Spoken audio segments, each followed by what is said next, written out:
Esta noche yo quisiera hablar de las aflicciones de este hombre exterior y quisiera comenzar con un versículo que va a sonar un poquito fuerte, pero que vamos a ir entendiendo a través de este desarrollo en estos cortos minutos que tenemos.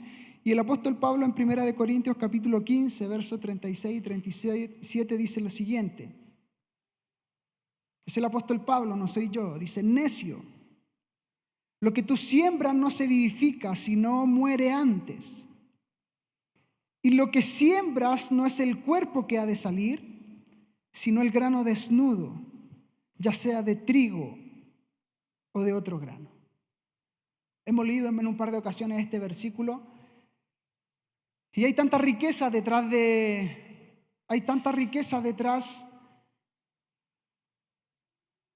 todo este capítulo de 1 Corintios, capítulo 15. Usted lo puede leer completamente. Manuel hace algunas semanas nos compartía acerca de esto.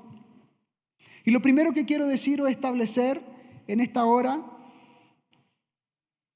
es que no puedes detener el poder del Espíritu. Dile a tu vecino: no puedes detener el poder del Espíritu. No lo puedes ahogar. No lo puedes ahogar. Lo que Dios comenzó desde los cielos, nada lo detendrá, seas consciente o no de aquello, quieras participar en aquello o no quieras participar en aquello. Los planes del cielo tomarán lugar, quieras tú estar o no quieras estar, porque su voluntad prevalece.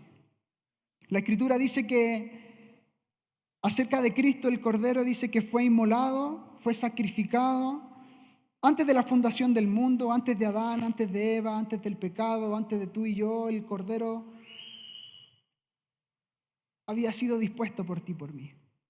Entonces esta es la forma en que Dios opera, en que antes de que surja un problema, Él ya tiene la respuesta. Antes de la manifestación de una expresión adversa, antes de una expresión que se contrapone con la realidad del cielo, Dios ya tiene la respuesta. El apóstol Pedro dice y nos habla acerca de este Cordero sin mancha, sin contaminación, dice ya destinado desde antes de la fundación del mundo. Entonces, ¿cómo nos aseguramos de caminar en el Espíritu de acuerdo a la realidad del cielo, a lo que Dios ha dicho de nosotros, y no juzgar y no sacar conclusiones en base a la realidad existente que estamos viendo, no a través de las circunstancias que estamos viviendo? Todas tus conclusiones, todos tus veredictos deben tomar lugar basado en lo que sabes en la dimensión de tu espíritu. Hay muchas situaciones que rodean nuestra vida. Tú y yo, todos tenemos problemas, todos tenemos ciertas aflicciones, todos tenemos ciertas dificultades, ciertas cosas que vencer como hijo de Dios. Pero todas esas circunstancias que suceden a tu alrededor, tú tienes dos opciones para juzgarlas o para abordarlas. O tú las abordas de lo que tú sabes en la dimensión de tu espíritu, que es lo que Dios ha depositado en ti, todas las herramientas y los recursos divinos que Dios te ha otorgado por medio de la gracia. O puedes abordarlo desde un aspecto, desde el alma, desde las emociones, desde tu intelecto, desde tu propio razonamiento humano, desde tu propia preparación académica. Entonces tú tienes dos alternativas de cómo abordas tu vida en general. Y la decisión es tuya, solo tuya, pero Dios te expone los escenarios a través de la palabra. Y el asunto principal que quiero mencionar en esta noche es que muchas veces, o el asunto es que hemos creado a un Dios demasiado personalizado para nuestras vidas. Tú tratas de acomodar a Dios a la realidad existente que estás viviendo y tratas de traerlo a tu contexto cuando la realidad de Dios es totalmente contraria. Dios desea llevarte a sus diseños para que donde tú estás, la expresión de Cristo sea manifestada. Pero tendemos a funcionar al revés, porque nuestra realidad latente es que vivimos gobernados por una naturaleza pecaminosa. Entonces hemos creado en nuestra mente, en nuestra imaginación, apartado de las Escrituras, por supuesto, porque si conociéramos las Escrituras no tendríamos esta divagación de yo creo que Dios es esto, yo creo que Dios haría esto, cuando el asunto de un hijo de Dios se trata de conocer la obra que Cristo ha hecho. Y hace algunas semanas atrás yo les exponía y les decía que es necesario que nosotros entendamos lo que perdimos en Edén para poder entender lo que recibimos o recuperamos en la cruz de Cristo. Si tú no sabes lo que perdiste en el pecado de Adán, nunca vas a poder disfrutar y tener entendimiento de lo que recibiste en la cruz del Calvario. Y el proceso de el proceso de tu vida, de atravesar la cruz de Cristo, amado, créeme, y no me creas a mí, créele a la Escritura, lo cambiará todo en tu vida. Lo transformará todo en tu vida. Y lo pondrá patas arriba, sí. Lo desordenará todo, sí, por un breve momento para ordenarlo y para ponerlo sobre sus pies nuevamente. Ahora el asunto es que hemos creado a un Dios demasiado personalizado, basado en la experiencia de sentirme bien. ¿Cuántos han ido o vienen a la iglesia para sentirse bien? Muchos de ustedes, muchos de nosotros en algún momento de nuestra vida, venimos a este lugar para apaciguar nuestra conciencia de la manera que vivimos. Y yo sé, y nosotros sabemos que como colaboradores en la edificación del cuerpo de Cristo, amados, esta predicación, una predicación que se exhorta en este lugar, no puede competir con el resto de tu vida.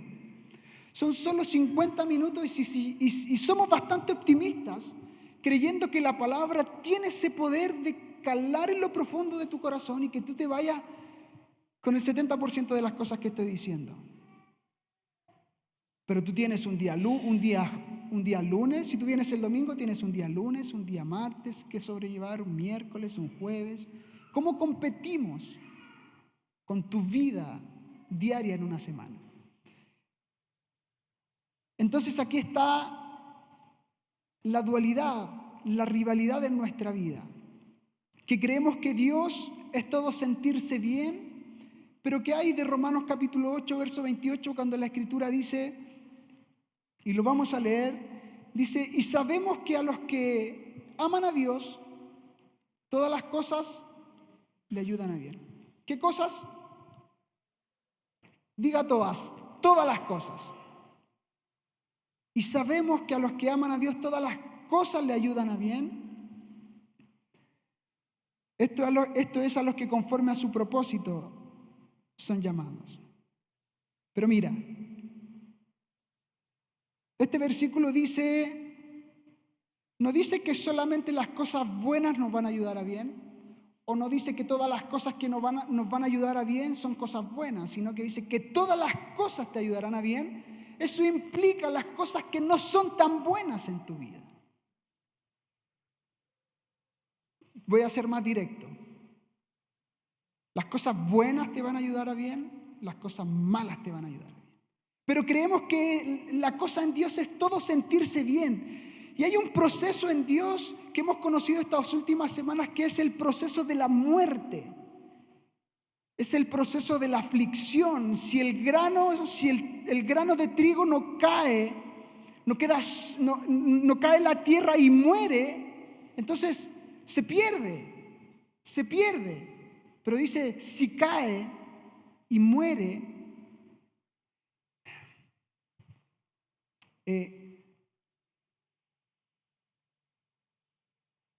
hay situaciones en la vida, hay situaciones en tu vida y en mi vida que suceden y que Dios las coloca allí, precisamente allí, pero tú no tienes ningún punto de referencia que te diga que Dios las está colocando allí. No tienes ningún hilo conductor que diga, este es el amor de Dios para ti. Pero si no me siento bien, pero si me confronta, pero si mi interior se sacude y no puedes ver el amor de Dios. Pero amado, Dios de alguna u otra forma se encargará de mostrarte que es Él quien está acomodando ciertas cosas. Por eso la exhortación, la reflexión en esta noche se llama las aflicciones del hombre exterior. Entonces, Joel capítulo 2, verso 25, tenemos este ejemplo. Significa que hay cosas que Dios colocará en tu vida que no se sienten tan bien, con las cuales te sentirás decepcionado, con las cuales te sentirás confrontado. Dios le decía a su pueblo Israel en Joel capítulo 2, verso 25, dice, y yo restituiré los años que comió la oruga, el saltón, el revoltón, dice, y la langosta, en un tiempo de carencia, en un tiempo donde todo recurso se drenaba por sus manos y no había retención de nada en el pueblo, y le dice, todas estas cosas que ustedes vivieron, la oruga, el saltón, el revoltón, la langosta, dice, mi gran ejército que envié contra vosotros. Entonces ahora tú te preguntas, ¿entonces Dios es malo? Dios no es malo. Dios es todo bueno, Dios es todo amor, Dios es todo bondad. Sin embargo, Dios entiende las metodologías que necesita usar contigo y conmigo. La Escritura dice en Romanos capítulo 9, no recuerdo el versículo, dice, si lo pueden buscar, le dirá el barro al alfarero, ¿por qué me has creado así? Le dirás tú a Dios, amado, si tú has reconocido a Dios como tu Señor, como el dueño de tu vida, déjame decirte que Dios tiene todo el derecho de tomar tu vida y hacer lo que quiera con tu vida. En el momento que quiera, a la hora que quiera, con quien sea, donde sea, Él como Señor y dueño de tu vida puede tomar y quitar. Es por eso que no debemos ignorar a nuestro Dios, las formas de nuestro Dios trabajar, las metodologías, los diseños. Y muchas veces nos sentimos confrontados en la vida porque al no conocer cómo Dios trabaja, vivimos ciertas situaciones que nos confrontan y decimos, esto no es de Dios, esto es del diablo. Y nuestra oración es imprecisa. Y nuestras decisiones son imprecisas. Entonces, hay cosas en nuestra vida que son ordenadas por Dios, pero no vamos a tener un punto de referencia para decir que fue Dios quien las puso ahí. Pero Dios se va a encargar de que tú las descubras en el intertanto. Y déjame decirte que cuando Dios quiere usarte, o cuando Dios quiere cuando Dios quiere usarte grandemente, escucha esto, Dios te va a quebrar grandemente. Cuando Dios quiera usarte grandemente, Dios te va a quebrar grandemente, hartas veces, progresivamente, hasta que tú estés capacitado para manifestarte en la posición, en el ambiente y en la forma que Dios desea en tu vida. Tú tienes a Jonás, el libro de Jonás. ¿Cuántos conocen la historia de Jonás? Un libro muy cortito de la historia, hasta los niños lo conocen. Este hombre que fue tragado por un pez. La realidad de Jonás es que creía a Dios, era un hombre temeroso de Dios. Y Jonás lo que hizo fue simplemente alargar su agonía por no obedecer la voz de Dios. Y amado, hemos sido tan confrontados con esta nueva naturaleza que déjame decirte que si tú no tomas cartas en el asunto, simplemente alargarás tu agonía. Como quiera, si tú has comprometido tu vida con el Señor, si tú has entregado tu vida a Dios y le has dado el control de tu vida conscientemente, nadie te ha puesto una pistola en la cabeza para ello. Déjame decirte que Dios se encargará de acorralarte hasta que la nueva naturaleza gobierne tu vida en la forma que Él lo desea. Jonás decía, no, pero los de Nínive, pero si esos hombres son terribles, o sea, tú y yo en la posición, y capaz que Jonás tenía razón, porque la historia detrás de los de Nínive era una historia terrible. Y tú y yo, si fuéramos Dios y Jonás estuviera frente a nosotros, diríamos, no, Jonás está en otra, déjalo ir, busquémonos a otro, nos vamos a buscar a alguien que siquiera, pero Dios sabía que era Jonás, entendía que era Jonás. Y mis amados, los brazos de Dios son muy largos. Jonás decidió llegar a ese lugar en una ballena. Yo te recomiendo que llegues a ese lugar en un barco. En un barco. Pero en nuestro letargo y en nuestra incapacidad de comprender estas cosas, luchamos con Dios. Confrontamos la realidad de Dios. Entonces, de alguna manera, Jonás dentro del pez dice que él fue enredado por las algas y de alguna u otra manera, él en el proceso estaba muriendo. Porque es imposible que una persona que confronte a Dios luego de salir de ese pez sea un instrumento que convierta una ciudad donde hasta los animales estaban siendo afectados. Y era una nación pagana, amados. Pero en el proceso Jonás tuvo que morir para ganar una ciudad. En el proceso tú vas a tener que morir y ese proceso de muerte es un proceso de aflicción en tu vida y en mi vida. Para que el gobierno de Cristo tome relevancia en tu vida y en la jurisdicción de tu persona.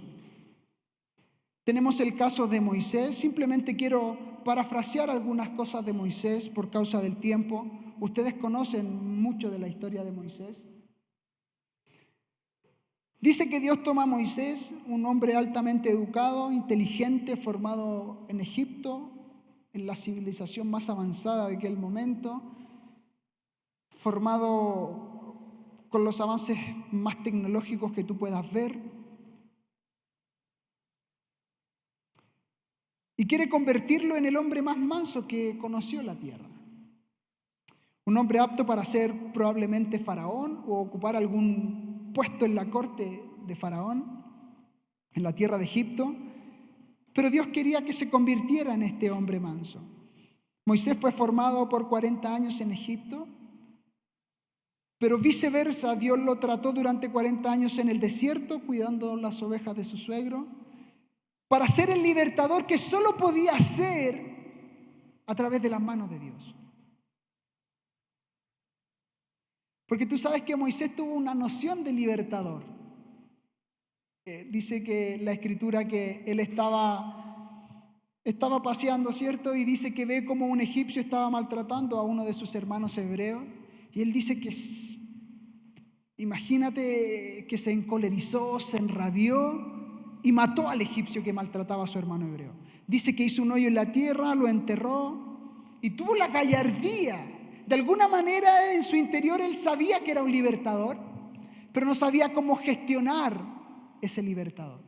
Yo sé que en tu interior tú sabes que eres un hijo de Dios, que Cristo habita en ti, que la naturaleza de Cristo habita en ti, pero hay cierta ignorancia en cómo manejamos este propósito en nosotros. Moisés, de alguna manera, despertó en él esto que cargaba en su propia genética como libertador.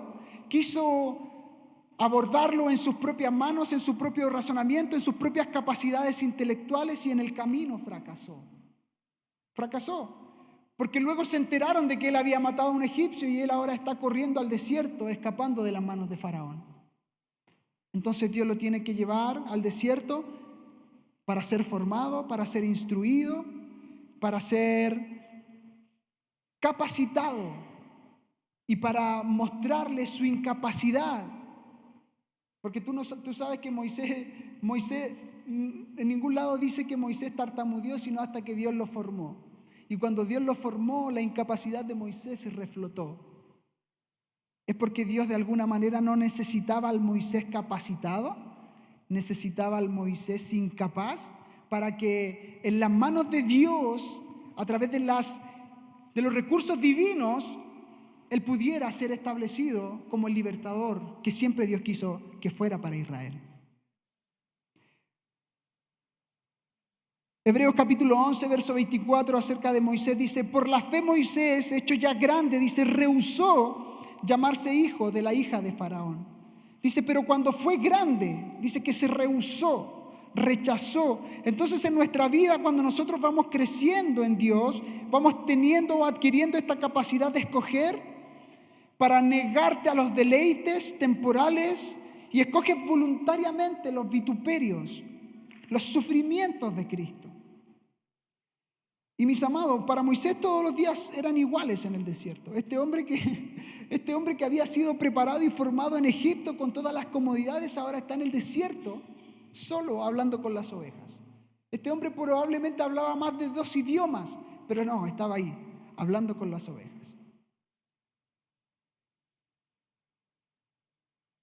Y probablemente los días eran tan aburridos para Moisés. Un día era igual a otro día. Otro día era igual al otro día.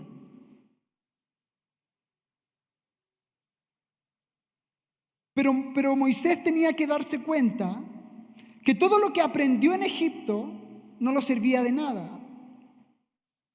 Porque en la manera en que fue formado en Egipto, escúchame bien, porque en la manera en que él fue formado en Egipto, sería el peor enemigo que iba a tener para la obra que Dios quería hacer a través de sus manos. Entonces tú y yo estamos en este mundo, estamos en la contradicción de 2 reinos. Dice la Escritura en Mateo capítulo 13, verso 21, hablando acerca de la parábola del sembrador, dice que al venir la aflicción por causa de la palabra, nosotros debemos entender que vivimos en la realidad de 2 mundos, que somos hijos de Dios, que pertenecemos a la ciudadanía del cielo, pero estamos en este mundo. Vivimos en la contradicción que estamos en este mundo, pero no somos de este mundo. Entonces dice que al venir la aflicción por causa de la palabra, esa palabra aflicción es un camino de estrechez, es un lugar de presión, es un lugar de amontonamiento donde tú te sientes estrecho. Y es la realidad que vivimos como hijos de Dios. Es parte de nuestra asignación, es parte de nuestro ministerio, este momento de aflicción, donde estás en el mundo, estás en estrechez, estás en el punto medio entre el caos y la oscuridad, al mismo tiempo siendo un exponente de la paz. Es por eso que Jesús dice, ustedes en el mundo van a tener aflicción. Ustedes van a tener presión, ustedes van a estar sometidos en lugares estrechos con mucha gente, pero no se preocupen, yo he vencido al mundo, dice Jesús. Entonces, ¿cómo tenemos todo este panorama y tomamos esta realidad divina para estar por sobre las contextualidades de nuestra vida? Por sobre los contextos que quieren ahogar la palabra de Dios en nosotros. El sistema te forma para fracasar en tu ministerio como hijo de Dios. O dicho de otra forma, el sistema del mundo te deforma para que tú no puedas ser formado en la imagen del Hijo de Dios.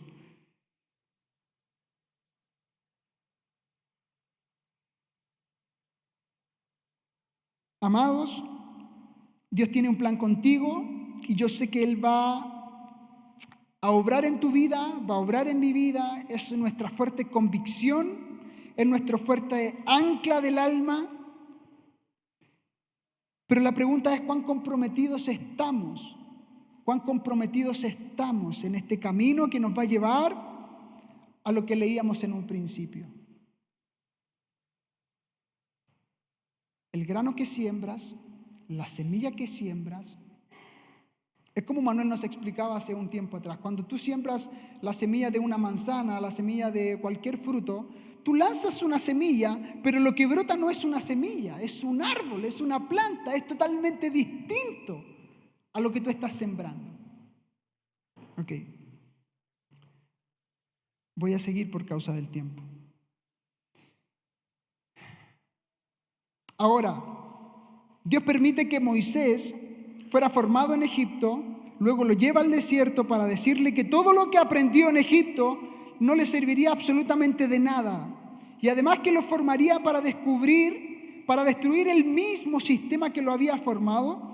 Así que Moisés se convierte en definitiva en el destructor de Egipto para librar a Israel. Y estas son las cosas que no entendemos de Dios, mis amados. estas contradicciones de Dios. ¿Cómo tú podrías aceptar, cómo Moisés podría aceptar tal contradicción de decir, pero, a ver, Dios, si tú me criaste en Egipto, ¿por qué me llevas 40 años al desierto de nuevo para olvidarme de todo lo que yo ya había aprendido en Egipto? Pero amado, le dirá el barro al Creador, ¿por qué me creaste así? Estamos todos locos. Pero tenemos la valentía de confrontar a Dios. Dios, ¿por qué haces estas situaciones? ¿Por qué creas estas metodologías para nosotros atravesar estos procesos? Y la respuesta de Dios es muy simple. Necio. Necio. El versículo que leíamos recién.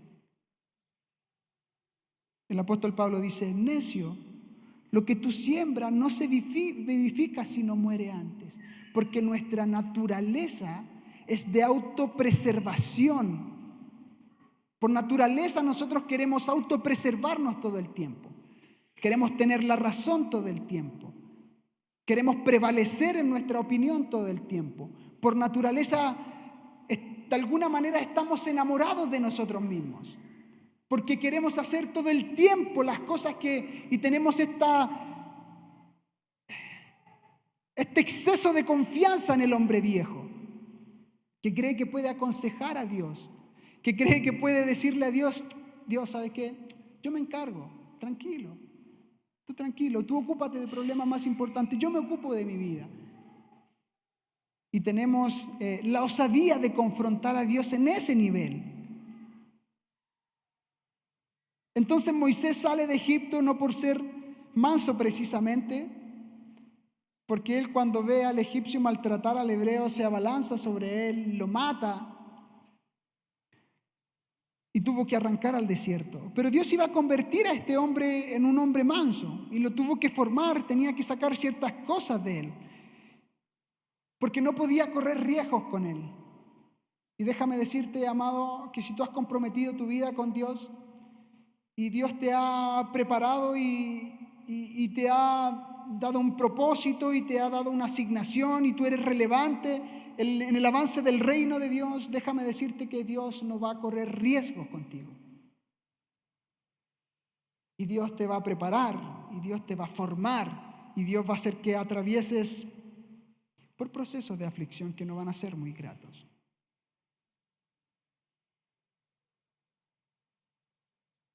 Pero debemos tener claro que un acto de Dios siempre desencadena una multitud de consecuencias. Un solo acto de Dios desencadena una multitud, amado, infinitos caminos en Dios.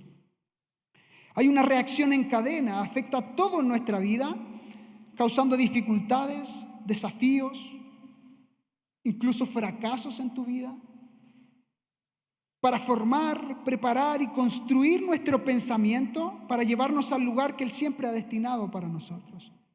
Por eso Romanos 8:28 dice que a los que aman a Dios todas las cosas le ayudan a bien. Esto es a los que han sido llamados. Esto es a los que han sido llamados. Y ahora tenemos lo que dice el apóstol Pablo en Romanos capítulo 7. Rápidamente, Romanos capítulo 7, verso 18 en adelante.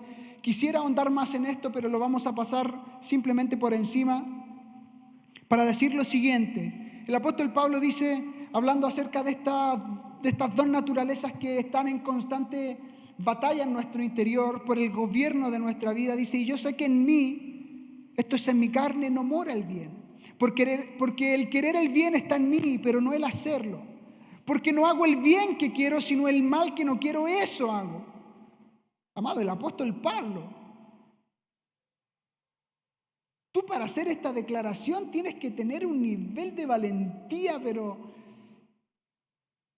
2000 años después estamos leyendo esto. Y el apóstol Pablo sabía que iba a perdurar en el tiempo este testimonio de él. Pero no es una realidad ajena a la que vivimos nosotros mismos. Y tú debes aceptar esta realidad para poder vencer esta realidad. El apóstol Pablo dice, porque no hago el bien que quiero, sino el mal que no quiero, eso hago. Y si hago lo que no quiero, ya no lo hago yo, sino el pecado que mora en mí.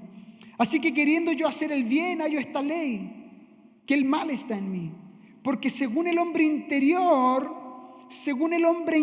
me deleito en la ley de Dios, pero veo otra ley en mis miembros que se rebela contra la ley de mi mente y que me lleva cautivo a la ley del pecado que está en mis miembros. Miserable de mí, dice el apóstol Pablo. Miserable de mí. ¿Quién me librará de este cuerpo de muerte? Gracias doy a Dios por Jesucristo, Señor nuestro. Así que yo mismo con la mente sirvo a la ley de Dios, más con la carne a la ley del pecado. Ustedes pueden leer Romanos capítulo 8, que nos habla acerca de cómo vivir en el Espíritu y cómo no hay condenación para los que viven en el Espíritu. Este es el hombre interior y el hombre exterior, lo que hemos venido hablando las últimas semanas. Pablo en 2 de Corintios capítulo 4, verso 16 dice: por tanto no desmayamos antes, aunque este hombre exterior se va desgastando, el interior no obstante se renueva de día en día. Dígale a su vecino, dígale quien tenga a su lado, mírelo y dígale: mi hombre interior se renueva de día en día. Dígaselo con convicción. Ahora dígale al contrario: tu hombre interior se renueva de día en día. Dígaselo. Ay, se están quedando dormidos todos. Efesios capítulo 3, verso 16 dice: para que os dé, conforme a las riquezas de su gloria, el ser fortalecidos con poder en el hombre interior por su espíritu. Nuestro cuerpo, que es lo visible y evidente, Pablo lo llama el cuerpo del pecado o de muerte, porque esta parte no redimida. Primera de Corintios capítulo 15 que leíamos en un principio nos habla acerca de que estamos esperando la resurrección de nuestros cuerpos, la glorificación de nuestros cuerpos. En este cuerpo habitan los deseos, pasiones, limitaciones, debilidades. Tenemos muchas limitaciones en nuestro cuerpo. Nuestro cuerpo está lleno de carencias, mis amados. Lo vamos a dejar ahí. Por otro lado, el alma tiene, sabemos que somos seres tripartitos, lo complejo del ser entre el hombre, espíritu, alma y cuerpo, que sabemos que no son secciones por separado, sino que somos un ser, un solo ser, así como Dios es trino, pero es uno solo. Nosotros también funcionamos en la misma dinámica. Tenemos este cuerpo exterior que definimos recién. Tenemos también nuestra alma, que tiene estas facultades del intelecto, la voluntad y las emociones, que son facultades no redimidas. Dice el apóstol Pedro que nuestra alma está siendo renovada, está siendo limpiada por el lavamiento de la palabra. Y la suma del cuerpo y el alma conforman lo que Pablo llama el hombre exterior. Pablo está definiendo al hombre exterior como esas dos dimensiones de tu cuerpo y de tu alma. Y también define al hombre interior como ese espíritu recreado, redimido, donde la nueva naturaleza habita. Y parte de la gran salvación, mis amados, no es que solamente somos salvos del infierno, no es que solamente Dios te arrebató de las manos del enemigo y te trasladó del reino, te trasladó de las tinieblas al reino de su amado Hijo. Eso es una consecuencia pero la realidad de este traslado, de esta salvación tan grande que el apóstol dice que debemos cuidar,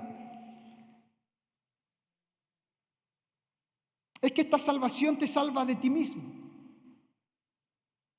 Te salva de tu propia condenación, de tus propias percepciones, de tu propia forma de ver la vida, de tu autosuficiencia, de tu independencia, de tu propia imaginación acerca de la vida. Porque debemos saber que la cruz, que la obra de Cristo en la cruz acabará con nosotros mismos. Gálatas 2:20 dice: con Cristo estoy juntamente crucificado y ya no vivo yo. Con Cristo estoy juntamente crucificado y ya no vivo yo. Mas vive Cristo en mí. Y lo que ahora vivo en la carne, lo vivo en la fe del Hijo de Dios, el cual me amó y se entregó a sí mismo por mí. Y nosotros hemos, a la luz de las Escrituras, entendido que Dios detesta toda herencia del viejo hombre. Dios detesta a Adán y lo va a sacar de ti a como dé lugar. ¿Cuán comprometido estás tú con eso?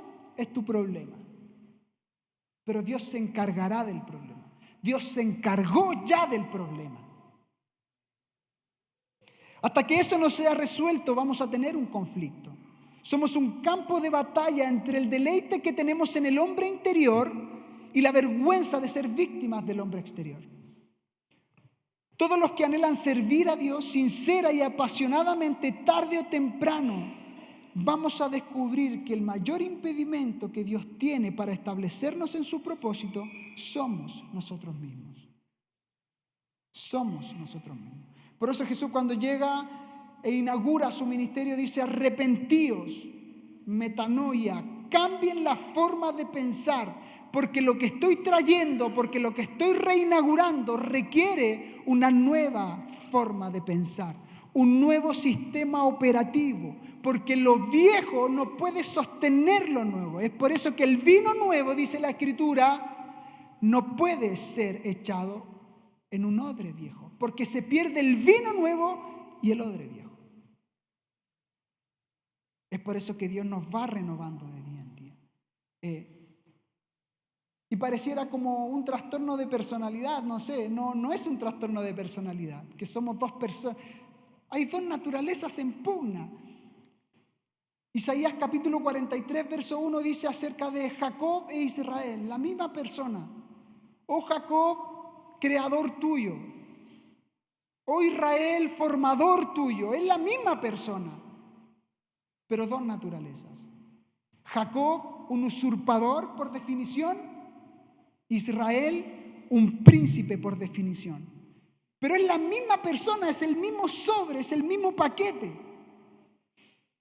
Pero en un tiempo fue Jacob, un vil engañador, pero ahora es Israel, llamado a preservar, llamado a exponer, a ser el pueblo de Dios.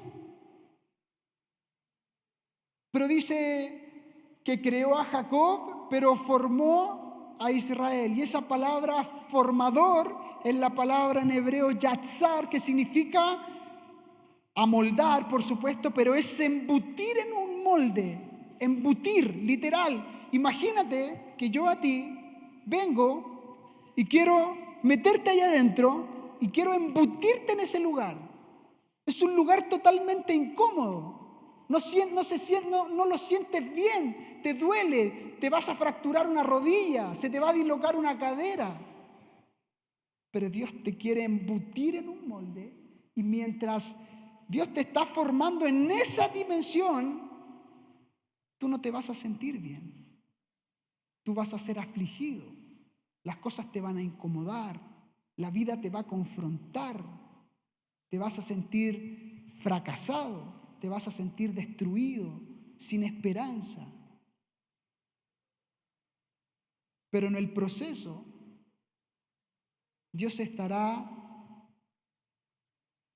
sacando aquello profundo dentro de ti, que tú sabes que está ahí, pero que no sabes cómo. Amado, el hombre interior, cuando tú conectas con una persona, cuando tú conoces a una persona, esa persona ve en ti el hombre exterior, ve tu caparazón. Él no puede ver tu interior, no puede ver a Cristo dentro de ti. Y el hombre interior todo el tiempo quiere ser expresado, pero no puede bypassear al hombre exterior. Tiene que abrirse paso a través del hombre exterior. Es una ley, es un principio. Es por eso que en la dimensión de nuestro espíritu, cuando nosotros predicamos en este lugar, la palabra de Dios, la semilla de Dios, la esperma de Dios, es una cosa que se recibe en el espíritu. Pero en el espíritu ahora tú tienes que tener la capacidad en Dios a través de su espíritu para que ese espíritu dentro de ti tenga la capacidad de predicarle a tu alma, de impartirle a tu alma. Para que tu alma, donde están tus emociones, tu intelecto, tu voluntad, pueda manifestarlo a través de este hombre exterior. No hay forma de que el hombre interior se salte al hombre exterior y que Cristo sea manifestado. El hombre interior se abre paso a través del hombre exterior para manifestar la imagen de Cristo. Pero ese proceso de abrirse paso es un momento muy incómodo, amado. Es un lugar de estrechez, de presión.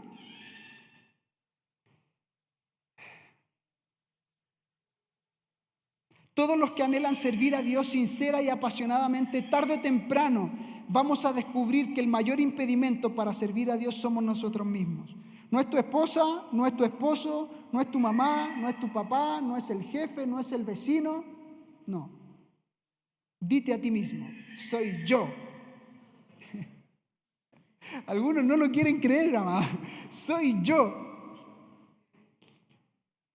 El hombre exterior debe ser quebrantado, debe ser llevado a la cruz. Juan capítulo 12, 24, 25 dice: de cierto os digo que si el grano de trigo no cae en la tierra y muere, queda solo. Si tú no mueres, vas a quedar solo. Si tú no mueres, vas a quedar solo. Pero si mueres, lleva mucho fruto. El que ama su vida, cuando habla en ese versículo, cuando dice el que ama su vida, habla acerca de la vida psuque, de la vida del alma, de la dimensión de las emociones, del intelecto, esa vida que está aferrada a lo natural. Dice, el que ama su vida en la dimensión del alma, en verdad la va a perder. Si tú te aferras a lo temporal y determinas tu vida acerca de las cosas contextuales, en verdad vas a perder tu vida. Porque no vas a lograr o no vas a obtener el fin esperado, la expectativa de Dios en tu vida.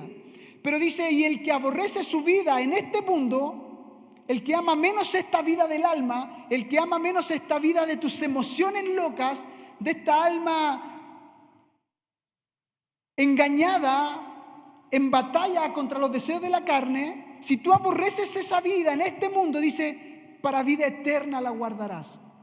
Esa vida eterna no es el futuro, es la vida zoe de Dios. La vida como la tiene Dios, no una vida que estamos esperando futurísticamente. Es la vida de Dios que quiere ser expresada en el ahora, en el hoy, en tu realidad presente. La vida eterna no es el futuro, no es el cielo, es Cristo. Es la persona de Cristo. Y esta es la vida eterna, que te conozcan a ti, dice Jesús. El grano de trigo es una metáfora maravillosa. Jesús no nos está hablando simplemente de agricultura, no. Dígale a su vecino, el grano de trigo eres tú. Dígale, el grano de trigo eres tú. Dite a ti mismo, el grano de trigo soy yo. Entonces Pablo dice en 1 Corintios capítulo 15, 36, el mismo versículo que leímos en principio, necio, lo que tú siembras no se vivifica, sino muere antes. Hay un código genético en la semilla que cuando tú la siembras, lo que sale no es lo mismo que sembraste.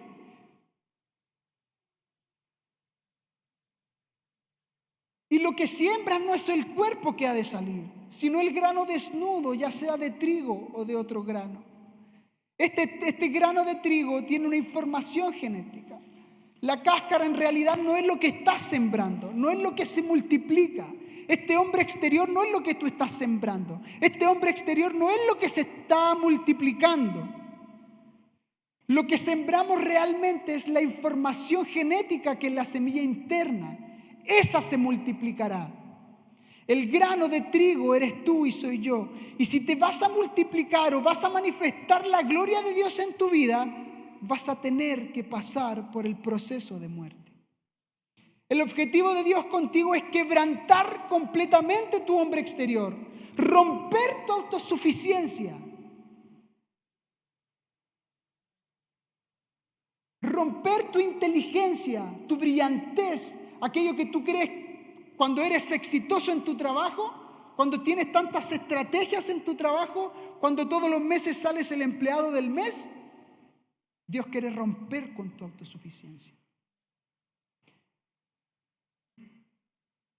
Quiere acabar definitivamente con todo aquello que quita tu dependencia de Dios.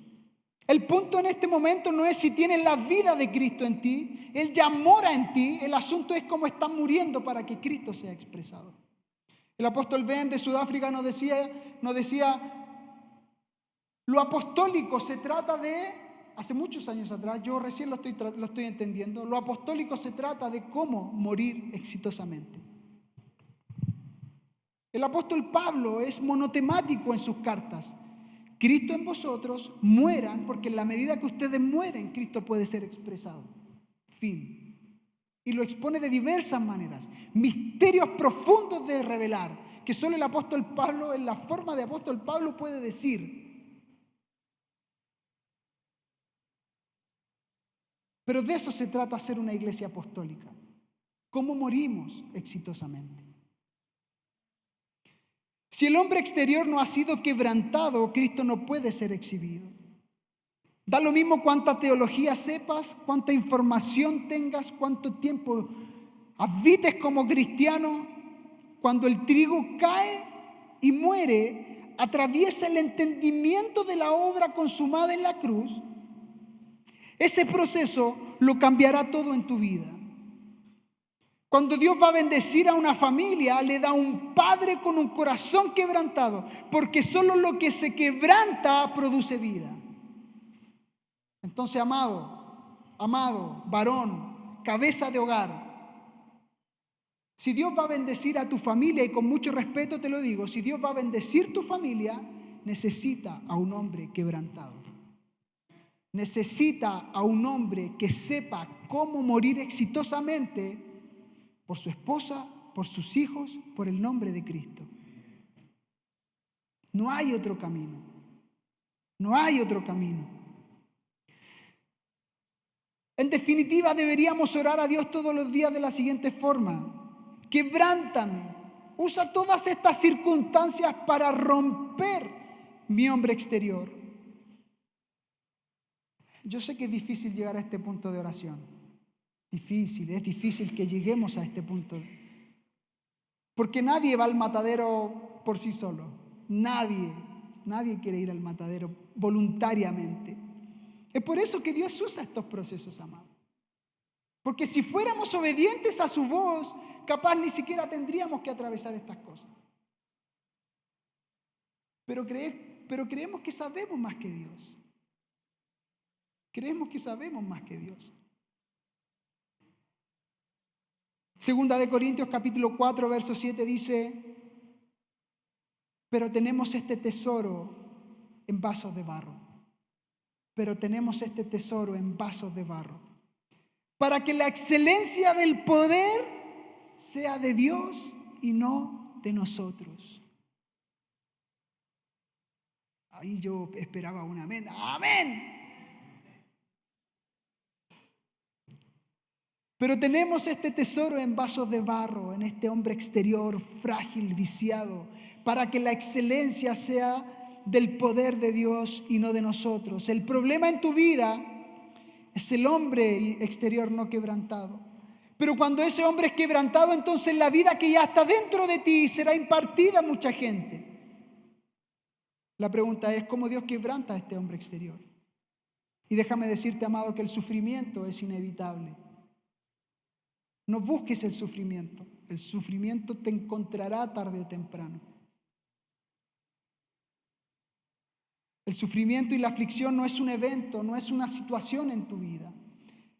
Es el cumplimiento de la palabra de Dios en tu vida. Primera de Pedro capítulo 5, versos 7 al 9 dice: humillaos pues bajo la poderosa mano de Dios, para que Él os exalte cuando fuere tiempo, echando toda vuestra ansiedad sobre Él, porque Él tiene cuidado de vosotros. Sed sobrios y velad, porque vuestro adversario, el diablo, como león rugiente, anda alrededor buscando a quien devorar, al cual resistid firmes en la fe, sabiendo que los mismos padecimientos se van cumpliendo en vuestros hermanos en todo el mundo.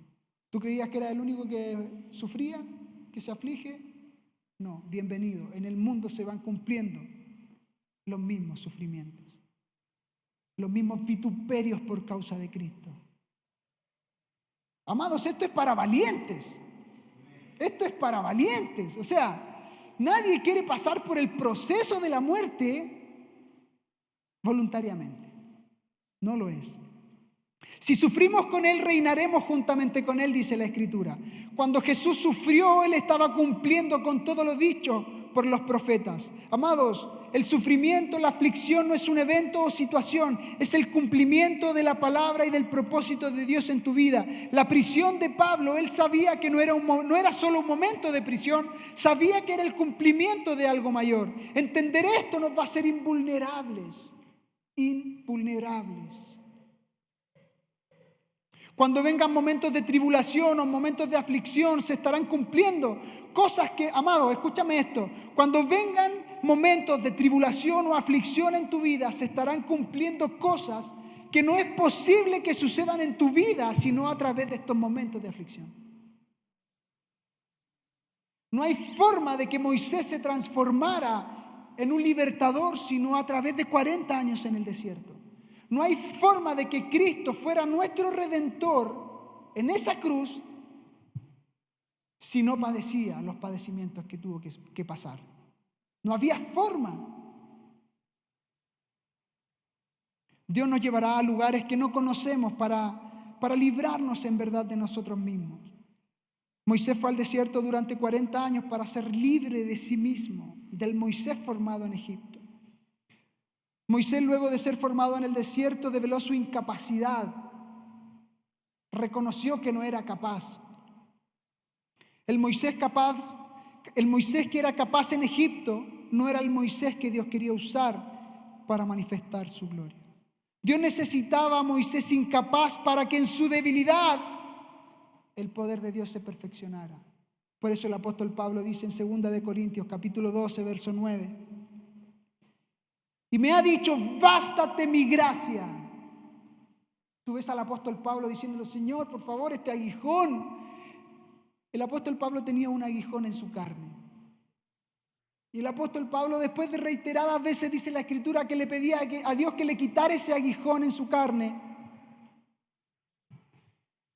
Y me ha dicho, bástate mi gracia, porque mi poder se perfecciona en la debilidad. Porque mi poder, te dice el Señor, se perfecciona en tu incapacidad. Porque mi poder se perfecciona en tu ceguera, en que tú eres demasiado corto de vista.